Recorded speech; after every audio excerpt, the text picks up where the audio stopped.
ಸಮಾಜದಲ್ಲಿ ಇವತ್ತು ಮಾದಕ ವಸ್ತುಗಳು ಯಾವ ಮಟ್ಟದಲ್ಲಿ ಅವಲಂಬಿತರಾಗಿದ್ದಾರೆ ಅಂತ ಹೇಳಿದ್ರೆ ಸಮಾಜ, ಅದರಲ್ಲೂ ಬಹುತೇಕ ಶಾಲಾ ಮಕ್ಕಳು, ಕಾಲೇಜು ವಿದ್ಯಾರ್ಥಿಗಳನ್ನೇ ಟಾರ್ಗೆಟ್ ಮಾಡಿದಂತಹ ಈ ಪಾಪಿಗಳು ಈ ಮಕ್ಕಳ ಜೀವದ ಜೊತೆ ಒಂದು ಚೆಲ್ಲಾಟವನ್ನೇ ಆಡ್ತಾ ಇದ್ದಾರೆ ಅನ್ನುವಂಥ ನಿಟ್ಟಿನಲ್ಲಿ ಇವತ್ತು ರೋಟರಿ ಸಂಸ್ಥೆ ಒಂದು ಜಾಗೃತಿಯನ್ನು ಮೂಡಿಸಬೇಕು ಅನ್ನೋ ನಿಟ್ಟಿನಲ್ಲಿ ಇವತ್ತು ನೆಲಮಂಗಲ ಬಸವನದೇವರ ಮಠದಲ್ಲಿ ಒಂದು ಅಭಿಯಾನವನ್ನು ಹಮ್ಮಿಕೊಂಡಿದೆ. ಶಾಲಾ ಮಕ್ಕಳಿಗೆ ಯಾವ ರೀತಿಯಾದಂತಹ ಸಲಹೆಗಳನ್ನು ಕೊಡಬೇಕು, ಕಾಲೇಜು ವಿದ್ಯಾರ್ಥಿಗಳಿಗೆ ಏನು ಸಲಹೆಗಳನ್ನು ಕೊಡಬೇಕು, ಸಮಾಜ ಇವತ್ತು ಯಾವ ದಿಕ್ಕಿನಲ್ಲಿ ಸಾಗ್ತಾ ಇದೆ, ಮಾದಕ ವಸ್ತುಗಳಿಗೆ ಶಾಲಾ ಮತ್ತು ಕಾಲೇಜು ವಿದ್ಯಾರ್ಥಿಗಳು ಯಾವ ರೀತಿ ತುತ್ತಾಗ್ತಾ ಇದ್ದಾರೆ ಅನ್ನೋದನ್ನ ಬಹಳ ಸವಿಸ್ತಾರವಾಗಿ ವೇದಿಕೆಯ ಮುಖಾಂತರ ಮಕ್ಕಳಿಗೆ ಅರಿವನ್ನು ಮೂಡಿಸುವಂಥ ಕಾರ್ಯಕ್ರಮವನ್ನು ಹಮ್ಮಿಕೊಳ್ಳಲಾಗಿತ್ತು. ಈ ವಿಚಾರವಾಗಿ ಇವತ್ತು ಮಾತಾಡೋಕ್ಕೆ ಸಾಕಷ್ಟು ಗಣ್ಯಮಾನ್ಯರು ಸೇರಿದಂತೆ ಬಸವನದೇವರ ಮಠದ ಶ್ರೀಗಳು ಸಹ ನಮ್ಮ ಜೊತೆ ಇರುವಂಥದ್ದು. ಅವರ ಒಂದು ಅನಿಸಿಕೆ ಅಭಿಪ್ರಾಯಗಳು ಯಾವ ರೀತಿ ಇರುತ್ತೆ ಈ ಒಂದು ಮಾದಕ ವಸ್ತುಗಳ ವಿಚಾರದಲ್ಲಿ ಅಂತ ಅವ್ರನ್ನ ನೇರವಾಗಿ ಕೇಳ್ತಾ ಹೋಗೋಣ. ಬುದ್ಧಿ, ಇವತ್ತು ಮಾದಕ ವಸ್ತುಗಳು ಸಮಾಜದಲ್ಲಿ ಯಾವ ರೀತಿ ಅವಲಂಬಿತರಾಗಿದ್ದಾರೆ ಅಂತ ಹೇಳಿದ್ರೆ, ಇವರು ಬಹುತೇಕ ಶಾಲೆ ಹಾಗೂ ಕಾಲೇಜು ವಿದ್ಯಾರ್ಥಿಗಳನ್ನೇ ಟಾರ್ಗೆಟ್ ಮಾಡುವಂಥದ್ದು. ಅದರಲ್ಲೂ ಅತಿ ಹೆಚ್ಚಾಗಿ ಹೆಣ್ಣು ಮಕ್ಕಳನ್ನು ಡ್ರಗ್ಸ್ ಅನ್ನುವಂತಹ ವಿಚಾರದಲ್ಲಿ ವಿವಿಧ ಡ್ರಗ್ಗಳ ವಿಚಾರದಲ್ಲಿ ಅವ್ರನ್ನ ತನ್ನತ್ತ ಸೆಳೆದು ಅವರ ಜೀವ ಹಾಗೂ ಶೀಲದ ಜೊತೆ ಆಟ ಆಡುವಂತಹ ವ್ಯವಸ್ಥೆಗಳು ಇವತ್ತು ಉದ್ಭವ ಆಗಿದೆ. ಈ ವಿಚಾರವಾಗಿ ತಾವು ಹೇಳಕ್ಕೆ ಬಯಸ್ತದೆ.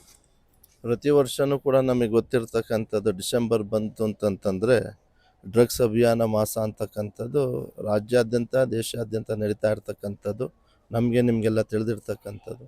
ಪ್ರಸ್ತುತ ಕಾಲಮಾನದಲ್ಲಿ ಇವತ್ತು ಭಾಳ ಆ ಡ್ರಗ್ಸ್ ಅಂತಕ್ಕಂಥದ್ದು ಇದು ಹೇಗಾಗಿದೆ ಅಂತಂತಂದರೆ, ಪ್ರತಿಯೊಬ್ಬರು ಪೊಲೀಸ್ನವ್ರು ಹೇಳೋದಾಗೆ ನಮ್ಮ ಮೀಡಿಯಾದವರೆಲ್ಲರೂ ಮಾತನಾಡೋದೇನಪ್ಪ ಅಂತಂದರೆ, ಅಂಗಡಿ ಮನೆಯಲ್ಲಿ ಒಂದು ವಸ್ತು ಸಿಗ್ತಕ್ಕಂಥದ್ದು ವ್ಯವಸ್ಥೆ ಇಲ್ಲ. ಅದು ಚಾಕ್ಲೇಟ್ ಸಿಕ್ತಂಗೆ, ಸಿಗರೇಟ್ ಸಿಕ್ತಂಗೆ, ಇವತ್ತು ಗಾಂಜಾ ಮತ್ತು ಬೇರೆ ರೀತಿ ಇರ್ತಕ್ಕಂಥದ್ದು ಸಾಕಷ್ಟು ಡ್ರಗ್ಸಿನ ಪದಾರ್ಥಗಳು ಎಲ್ಲೆಲ್ಲೂ ಕೂಡ ಬಿಕ್ರಿ ಆಗ್ತಕ್ಕಂಥದ್ದು.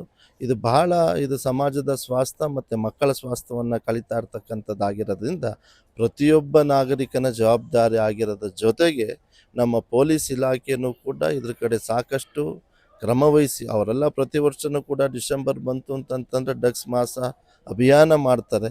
ಜೊತೆಗೆ ಅವ್ರಿಗೆ ಇದ್ರ ಬಗ್ಗೆ ಬಹುತೇಕ ಕಾಳಜಿ ಮತ್ತು ಕಳಕಳಿ ಇರೋದ್ರಿಂದ ಅವ್ರಿಗೆಲ್ಲವೂ ಕೂಡ ಗೊತ್ತಿರ್ತಕ್ಕಂಥವ್ರು ಆಗಿರೋದ್ರಿಂದ ಅವರು ಸಮಾಜದಲ್ಲಿ ಯಾರು ಅದನ್ನು ಮಾಡ್ತಾರೆ ಅಂತಕ್ಕಂಥ ಹಿಡಿದು ಶಿಕ್ಷಿಸ್ತಕ್ಕಂಥ ಕೆಲಸ ಪೊಲೀಸ್ನವರು ಕಡಾಖಂಡಿತವಾಗಿ ನಮ್ಮ ಕಾನೂನು ಬಹಳ ಬಿಗಿಯಾಗಿ ಇದನ್ನು ಮಾಡಿದ್ರೆ ಇದನ್ನು ಕಂಟ್ರೋಲ್ ತರೋದಕ್ಕೆ ಸಾಧ್ಯ ಆಗ್ತದೆ.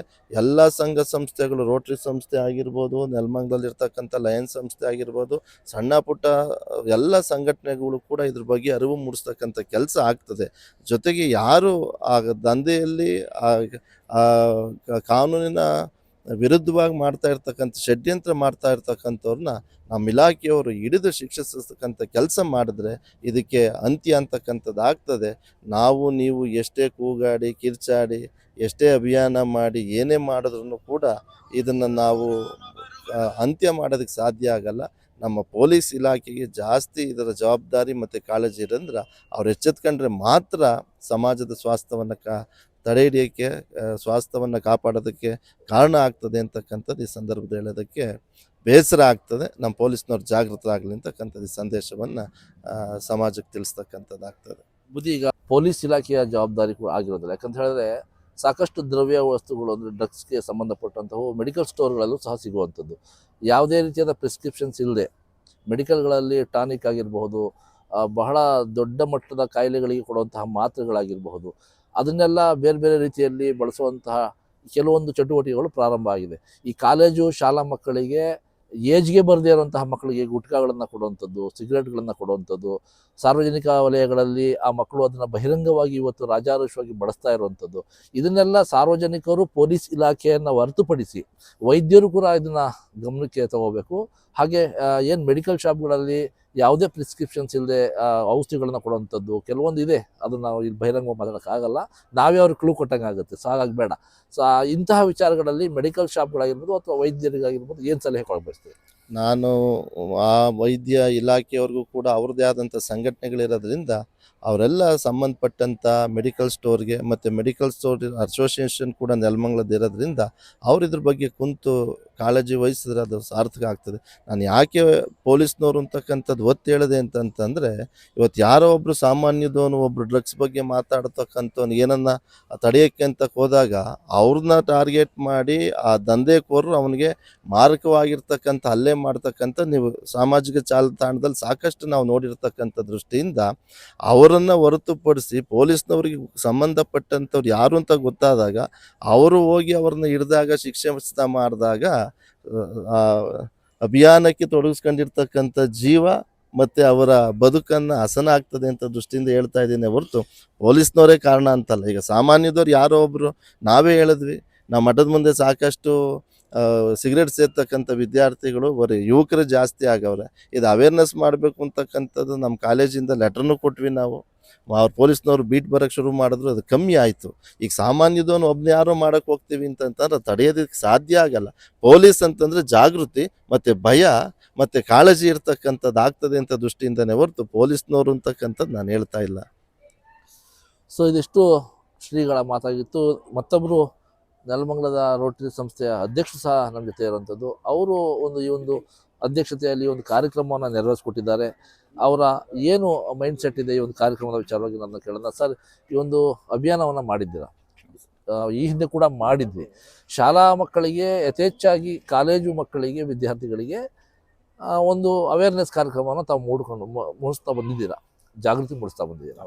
ಇದರ ನಿಮ್ಮ ಮೂಲ ಉದ್ದೇಶ ಏನು ಸರ್? ಇದು ಹೇಗೆ ಕಾನ್ಸೆಪ್ಟು ಅಂತ?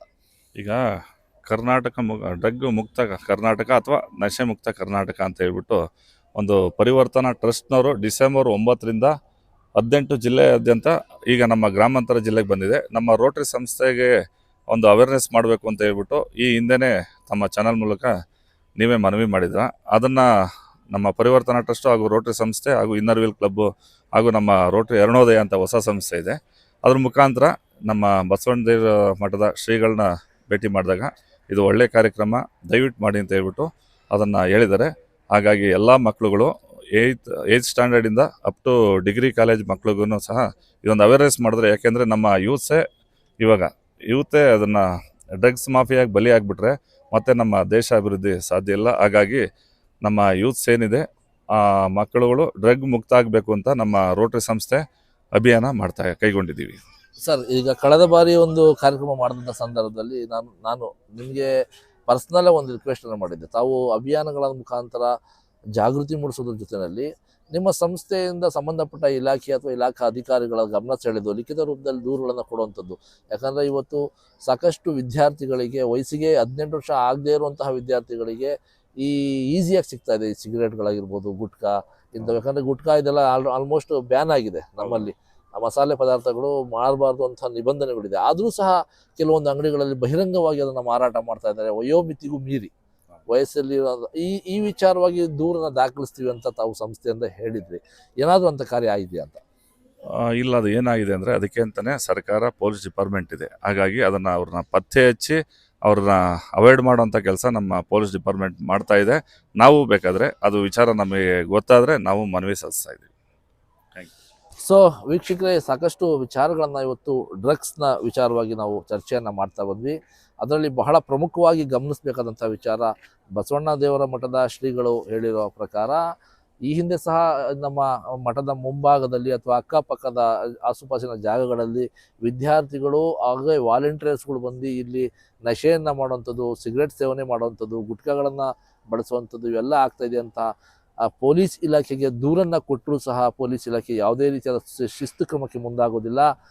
1-2 ದಿವಸಗಳು ಮಾತ್ರ ಮಟ್ಟಕ್ಕೆ ಒಂದು ಬೀಟ್ ಪೊಲೀಸನ್ನು ಹಾಕ್ತಾರೆ, ಅದು ಹೋಗ್ತಾ ಹೋಗ್ತಾ ಕಮ್ಮಿ ಆಗುತ್ತೆ. ಯಾವುದೇ ರೀತಿಯಾದ ಒಂದು ಕಾಳಜಿಯನ್ನು ವಹಿಸ್ತಾ ಇಲ್ಲ ಅನ್ನುವಂತಹ ವಿಚಾರವನ್ನು ಹೇಳಿದ್ರು. ನಾನು ಸಹ ನಮ್ಮ ವಾಹಿನಿಯ ಪರವಾಗಿ ಸಾಕಷ್ಟು ಬಾರಿ ಪೊಲೀಸ್ ಇಲಾಖೆಗೆ ಮನವಿಯನ್ನು ಮಾಡಿದ್ರು ಕೂಡ ಈ ವಿಚಾರವಾಗಿ ಅವ್ರು ಯಾವುದೇ ರೀತಿಯಾದ ಕ್ರಮಕ್ಕಾಗಲಿ ಅಥವಾ ಗಮನಾರ್ಹಕ್ಕಾಗಲಿ ಹೋಗ್ತಾ ಇಲ್ಲ. ಮತ್ತೊಮ್ಮೆ ನಾನು ಪೊಲೀಸ್ ಇಲಾಖೆಯಲ್ಲಿ ಮನವಿ ಮಾಡೋಕ್ಕೆ ಬಯಸ್ತೇನೆ. ನೆಲಮಂಗಲ ಭಾಗದ ನಿರ್ಜನ ಪ್ರದೇಶಗಳಲ್ಲಿ ಹಾಗೂ ಸಾರ್ವಜನಿಕ ವಲಯಗಳಲ್ಲಿ ಈ ಏನು ಶಾಲೆ ಮತ್ತು ಕಾಲೇಜು ಮಕ್ಕಳು ಇರ್ತಾರೆ ಆ ಮಕ್ಕಳಿಗೆ ಸಿಗರೇಟ್ಗಳನ್ನು ಅನಧಿಕೃತವಾಗಿ ಕೊಡುವಂಥದ್ದು, ಈ ಗುಟ್ಕಾಗಳು ರಾಜ್ಯದಲ್ಲಿ ಬ್ಯಾನ್ ಆಗಿದ್ರು ಸಹ ಆ ಗುಟ್ಕಾಗಳನ್ನು ಮಾರಾಟ ಮಾಡ್ತಿರುವಂತಹ ಅಂಗಡಿ ಮಾಲೀಕರಿಗೆ ಒಂದು ನೋಟಿಸ್ ಅಥವಾ ಏನಾದರೂ ಅವರಿಗೆ ಶಿಸ್ತು ಕ್ರಮವನ್ನು ಜರುಗಿಸುವ ಮುಖಾಂತರ ಈ ಒಂದು ಅಭಿಯಾನವನ್ನು ಏನು ಮಾಡಿದ್ದಾರೆ ಅದಕ್ಕೆ ತಾವೂ ಸಹ ಕೈ ಜೋಡಿಸಿ ಈ ಒಂದು ಡ್ರಗ್ಸ್ ಮುಕ್ತ ರಾಜ್ಯಕ್ಕೆ ನಾಂದಿಯನ್ನು ಹಾಡಬೇಕು ಅಂತ ಪೊಲೀಸ್ ಇಲಾಖೆಗೆ ಮನವಿ ಮಾಡ್ತಾ ಇದ್ದೀನಿ. ಎದೆಗಾರಿಕೆ ಸುದ್ದಿ ವಾಹಿನಿಗಾಗಿ ವಸೀಂ ನೆಲಮಂಗಲ.